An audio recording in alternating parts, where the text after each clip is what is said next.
Okay, on today's video, we're going to go over the two forms that you need for Part B.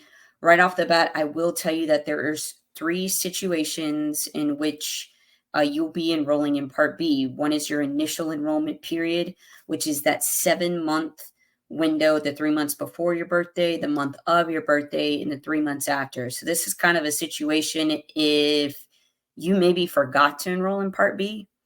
Maybe you lost your job and now you need to enroll in Part B. Something happened, and for whatever reason, when you turned 65, you forgot to enroll in Part B, or you just didn't. This is that situation, your IEP situation. So that's number one.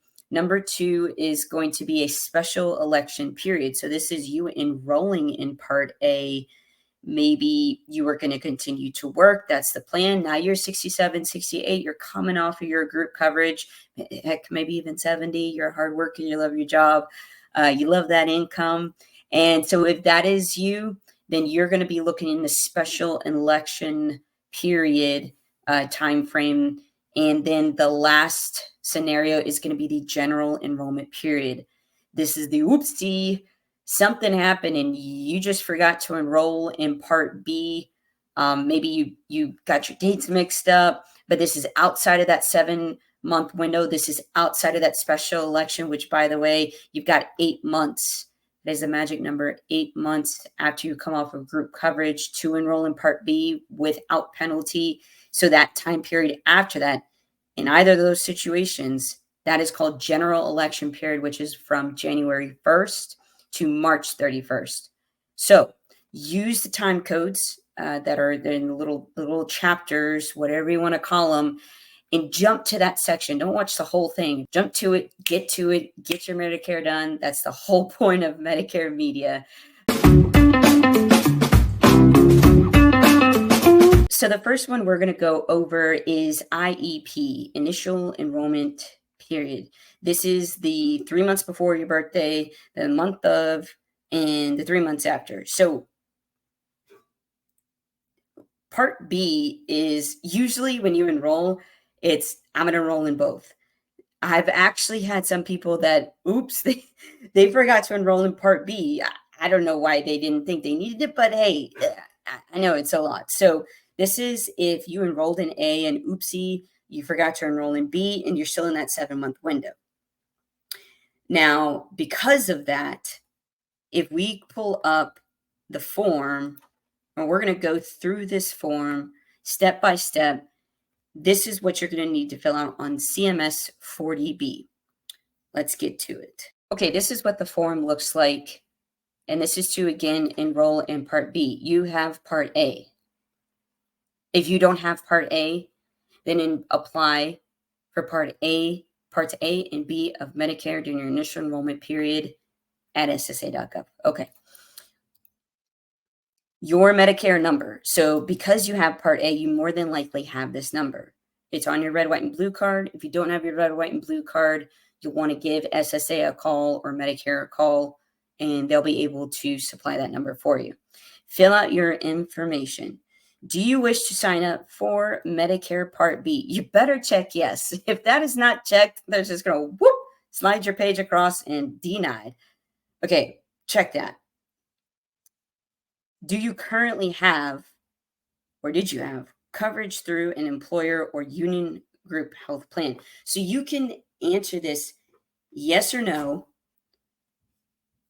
Because you are enrolling in your initial enrollment period, I'm not going to say that this question doesn't matter. It does matter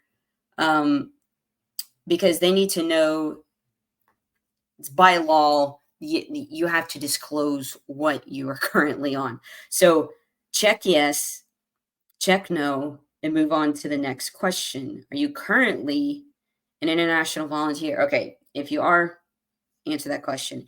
Enter the dates of employment, because remember, I know this may not make a whole lot of sense if you're enrolling in Part B during your initial enrollment period, because you're more than likely still working, and if you're not, that's fine. You would answer these questions accordingly. The thing is that they have to know by law if you've had coverage for the last 63 days. So enter your dates. Let me point here. Enter your dates of employment. So you can go ahead and put start date, ending date, or if it's still going on at the time of the application, you can say not ended. Now, has an employer, health insurance provider, or other entity requested or yeah. So if this is a little odd, it's either a yes or no question. I can tell you I've not run into this, not because it's new or anything, just because it's usually the beneficiary's decision to go on Medicare, not the other way around, but who knows in the future. So in the remarks section, you can go, these are people, by the way, that are going through these applications. So in there, you can say, what your situation is in the remarks section. I applied for A the 3 months before, but by mistake I forgot B. That's why I'm putting this in. And you don't need to put your request for a start date either, because if you enrolled the 3 months before your birthday month, then it's going to start on the first of your birthday month. If you enrolled in Part B the 3 months after your birthday month, then so if it's the month after, it will just start the very next month, and then the very next month, the first of the very next month. So you don't need to put that in the remarks section. Basically, in the remarks section, you can go ahead and just put your scenario, your oopsie scenario. Again, these are people. They'll read it, and then they'll run through the form to make sure you filled it out correctly.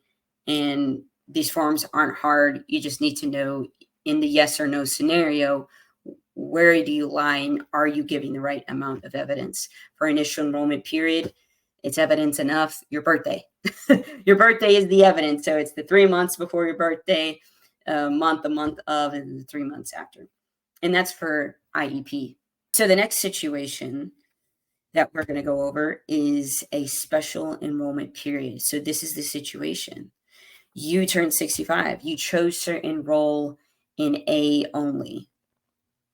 You chose to enroll in A only because you had a credible coverage. That is the only reason why you would only enroll in A. Now, in this special election period, only having A means that you need to fill out an extra form to say, okay, I had A, but I didn't have B, and here's the reason why.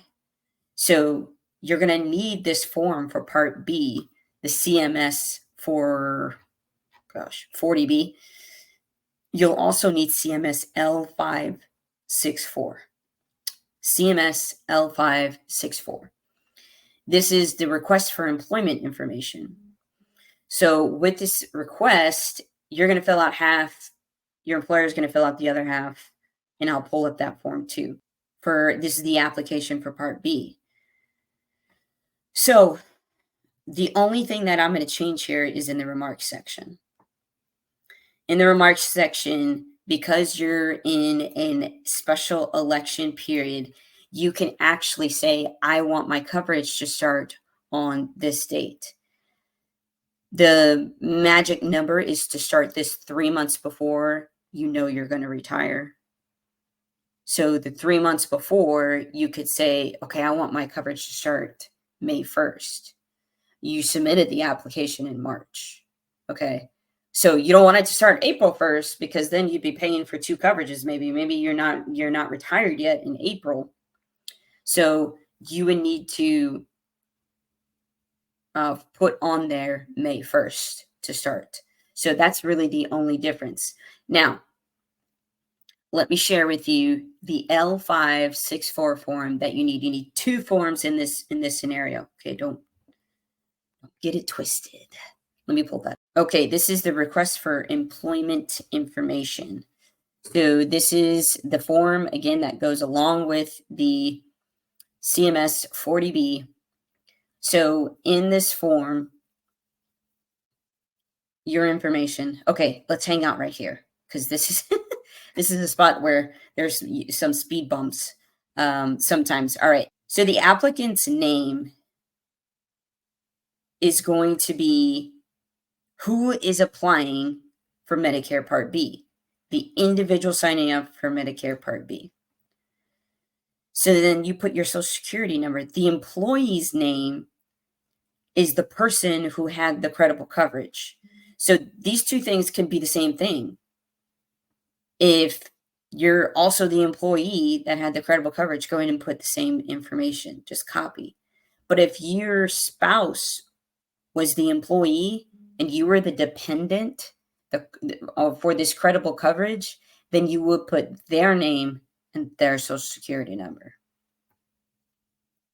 Okay. Okay.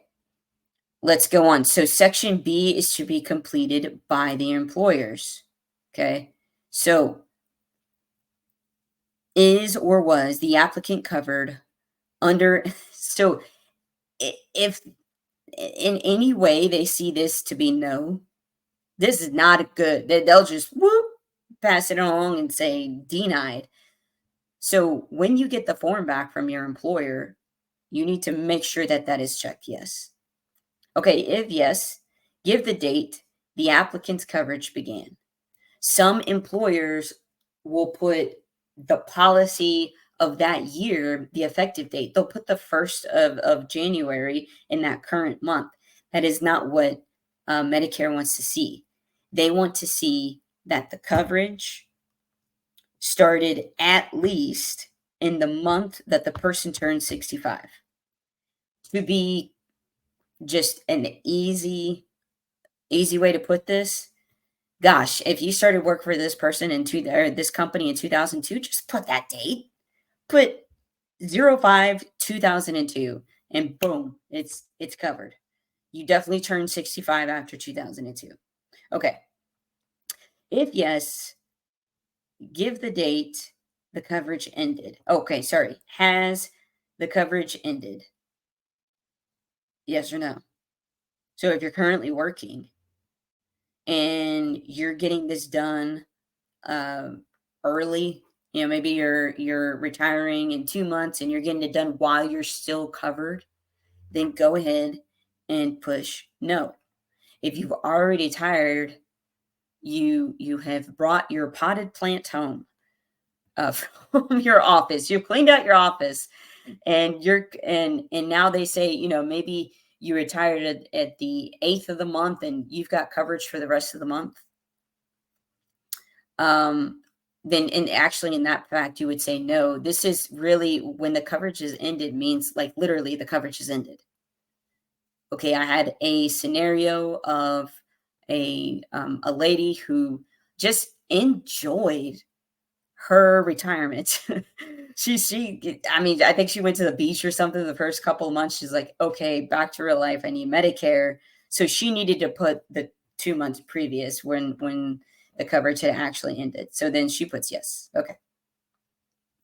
Give the date. All right. When did the employee work for your company? So again, the employee, is it the spouse or is it you? That needs to be filled out. Okay. If you're a large group health plan, and the applicant is disabled, okay, if you're in this situation, go ahead and fill that out. Hours bank arrangement only, again, I've not come across this. It's something to do about welfare. Most of the times, these people have their own resources to get enrolled in Medicare. So I haven't come across these people. Not to say that they don't exist. I haven't need to coach anybody on this section. So all employees. So then you're going to need the signature of the person, of the official, and then their title, which is usually HR coordinator, benefits coordinator, so on and so forth. And that's it. So one of the key things though that I think is in this scenario, go ahead and put at the top, because right, these people are so it's still they are people there. It's not like there's a computer reading these applications. They are people. So at the top, I would put what enrollment period you were in. Just make it easy on the eyes and put IEP at the top. Put SCP at the top.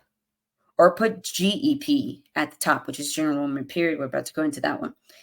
And what that does is it helps out your application. Not to say that it's not going to get processed right if you don't put that, but it helps the person in their probably very tired eyes looking at the same stuff.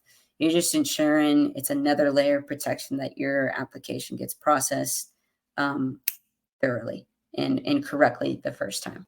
So we're going into general enrollment period now. General enrollment period is, again, January 1st to March 31st. The only thing that's different in this scenario is that you don't need the form, the L564, to prove your coverage with a credible coverage, because the only reason why you would be applying a general enrollment period is if you forgot to do it in that 8-month period. So saying that you had credible coverage 9 months ago, or 8 days and 1 day ago, or sorry, 8 months and 1 day ago, pretty much anywhere after 8 months in 1 day, you need to be in general election period, which it doesn't matter. They're not going to show your credible coverage is even valid because you failed to do it in the allotted time frame. So go ahead and put GEP at the top of your CMS 40B application and fill it out just like I have went through with you. When you enroll in general election period, you're not going to need to put anything in the remarks. And that is because general election period is January, February, March. So if you enroll in any one of those months, it's going to start the very next month. So if you enroll in January, it will start in February. If you enroll in February, March, and if you enroll in March, it will start April 1st. So you don't need to write anything in the remarks section. Now, you don't need the form L564 because, again, they don't care that you had credible coverage. All they're going to look at is that you're enrolling in the general election period. So this means that more than likely you missed the boat on the 8-month period that you had to enroll without penalty. So more than likely, if you're enrolling in a general election period, you may have a little bit of a penalty. So a quick summary overview. Initial enrollment period means that you're filling out this form, CMS 40B, because you have Part A, and oopsie, you're still in the 7-month period around your 65th birthday month. You forgot to enroll in Part B, and that's in that period. So number 2 is SEP. This means that you enrolled in A when you turned 65. Now we're years down the road. You're now about to retire.